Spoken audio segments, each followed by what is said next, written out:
the last time we talked about scaffolding strategies. How has that been going in the classroom? It's going well. We are still working on building our routines and those sorts of things, but I'm looking forward to using those strategies. That's fantastic, because I know they will love some of those strategies. Yes. Well, today what I worked on, because we talked about comprehension a lot, is I found this practice guide, which has a lot of great information. It's visual, and it has great examples of how to use the strategies in the classroom. Perfect. It's for kindergarten through third grade. What I've done is I've highlighted some things that I thought would be best for kindergarten level. Okay. And I thought we could go through the book, go through some strategies and examples that I have for you, and then we will end by having any questions and when you would like me to come in and observe. Okay. So this book is called Improving Reading Comprehension K-3, and the beginning of the book has a lot of research about the background of comprehension, what strategies, why they work best. The things that I liked was the review of the recommendations. It summarizes what they want for teaching comprehension. The ones I picked out were the recommendations. I liked number 1, which is teach students how to use the comprehension strategies. I liked number 4, select text purposely to support comprehension development. There's great ways in there that we can use text to help the kids get a deeper meaning through read-alouds. Oh, perfect. And then the 5 is engaging and motivating reading, which I can see by your classroom. You have a very engaging and motivating classroom. So this is just the research that I thought would be helpful for you. Yeah. And one of the things that I really liked with this is there's key points when you plan reading instruction and comprehension. Is they don't go over a lot, but like the special populations with IEPs and the special ed students, how it goes into accommodations and how you can really focus on differentiated instruction through comprehension. It also goes into here different assessments. They give examples of various assessments you can use with those students. And it's actually good for all kids. Yeah, that sounds very helpful. And then the graphic literacy I thought was very interesting. They use the pictures so much that comprehension can be taught even I've used wordless books before. Just having them look at the pictures, getting used to the details, and diving that way. That way they feel successful without worrying about the words. Yeah, oh, I like that.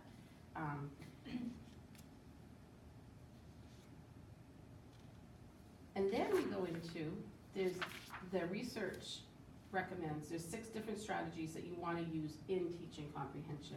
They use the activating prior knowledge, the questioning technique, visualization, monitoring, clarifying, inferencing, and retelling. Inferencing I found when I taught kindergarten was the toughest. Yes. Especially with our population. So I used to spend a lot with different texts, really trying to get that understanding, and sometimes it takes all year to get that point across. The next piece is, this actually teaches you, that's what I liked about this.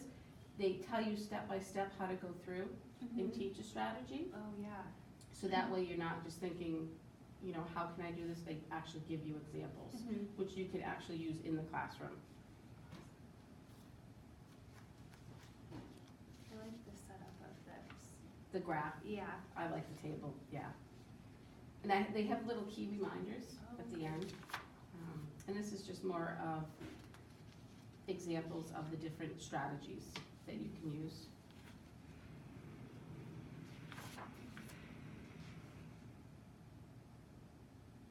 This one, recommendation 2, is it's more of the text structure. I find that hard in kindergarten Yeah. because they really don't have a clear understanding. But this gives you great ideas on how to start that process. Okay. That way they have them being exposed to it Mhm. actually is very helpful for them as they go on in the later grades. Yeah. And again, there's the chart Mhm. with how you can, the description and then an example of it. And they actually give books. Oh, awesome.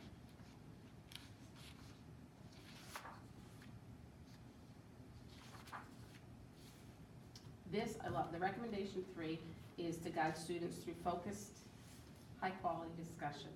Read alouds are a great way Mhm. to get the questioning techniques in. And the children just, you can get a deeper, the higher level thinking Mhm. through the read alouds. I've used nonfiction books. We did a Helen Keller, Oh. and it is amazing, even though it seems like it would be too old for kindergarten. Yeah. The senses and it's real life, how Yeah. they just couldn't imagine. I would have them shut their eyes and see Mhm. what it, Yeah. they couldn't see, and it really brought out some deeper thinking. Yeah. That's an awesome idea. So I used the read alouds a lot for the Mhm. comprehension, for asking questions.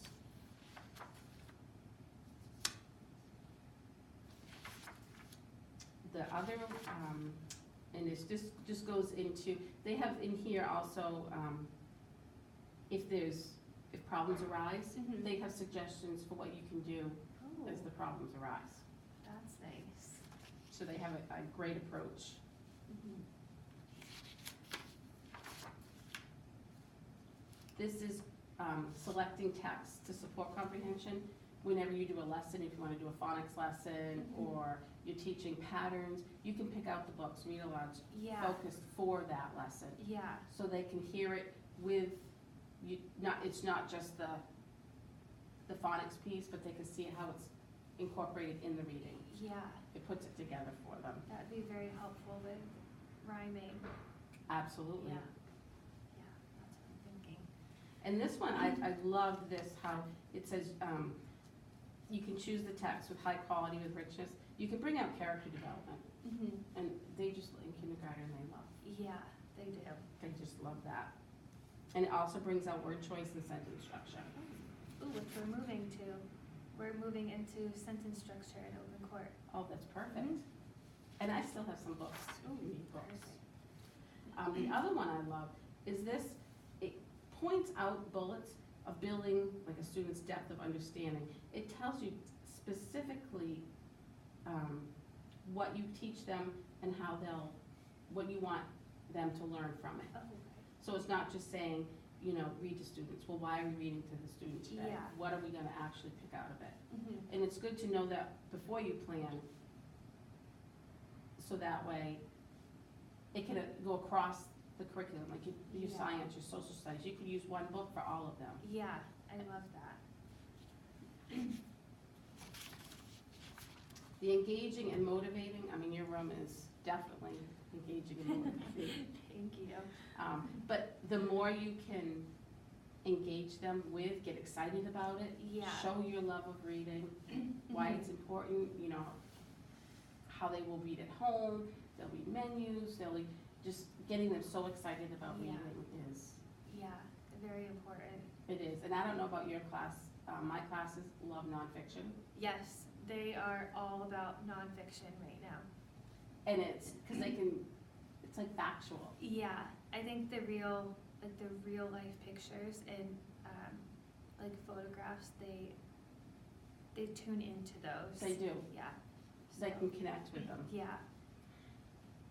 This little key point here, it's great because it tells you, because a lot of kindergartners come in not being able to read. Mhm. And this gives great strategies for what they can do to feel successful, how you can help them feel successful when they can't read a word. Yeah. So it's okay that they, but they could look at the pictures, there's centers they can do to help show Mhm. retell the Yeah. pictures.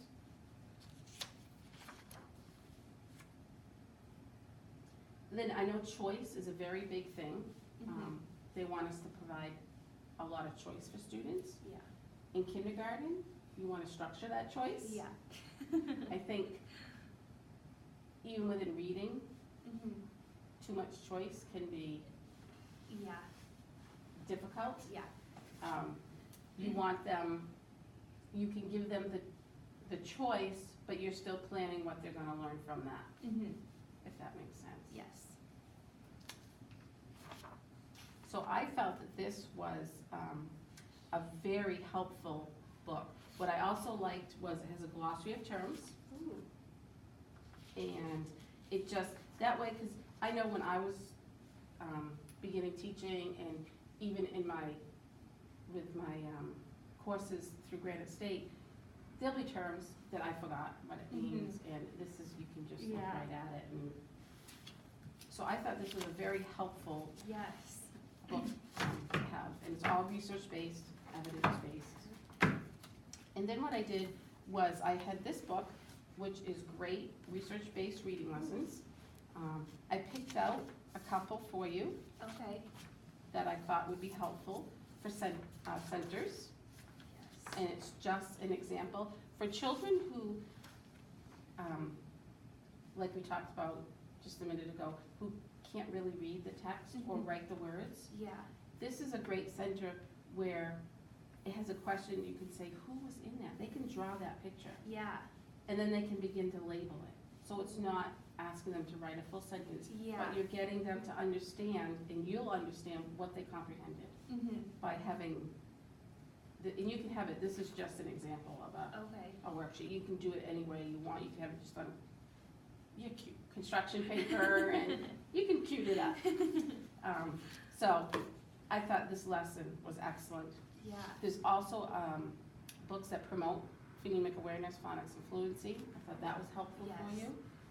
Just all the resources, I think, is great, because sometimes we get stuck in our own classroom, and it's hard Yeah. to get out. And Yeah.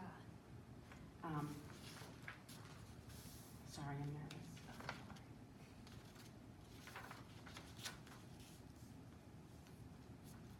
So I know when I've walked by here, I have seen your students engaged. I've seen them loving to learn. I've walked in your classroom and they're like, they pull me in with what they're doing. Yeah. They're able to tell me Yeah. what they're doing, which is great. Because They're you want very the excited. kids to know what Yeah. they're doing and why they're doing it. Yeah. I think it's great that I'm right next door, that I get Yes. to do this. Yes, you're the very best resource I can have. So I know we talked about a lot of things. I know school has just gotten started. Is there anything that you want to learn more about, that you have questions, that you want me to come in and observe?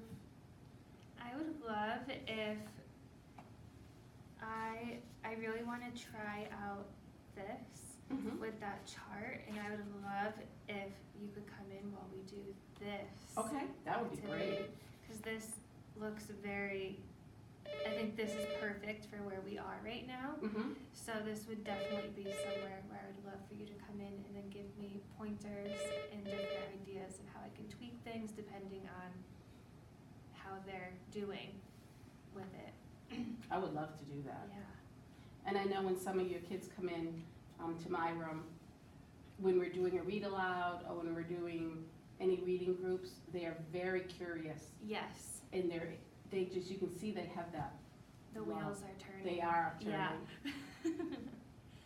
No, all this is great and very helpful because this is all new. I'm used to the older grades. And I know where this school uses the Reader's Workshop model, Lucy Calkins, I find that some of, it can be a lot for kindergarten, Yeah. and I think we have to fine tune, and Yeah. supplementing it with some of these specific Yes, strategies I agree. are helpful. Yeah. Yes. 'Cause I do love the workshop model and I think it is helpful, but at times I think it's a little overwhelming for the kindergartners. But I could see how we could pull these ideas and supplement, like you said, for some of those Lucy lessons, or just even to add on to Right. help clarify. So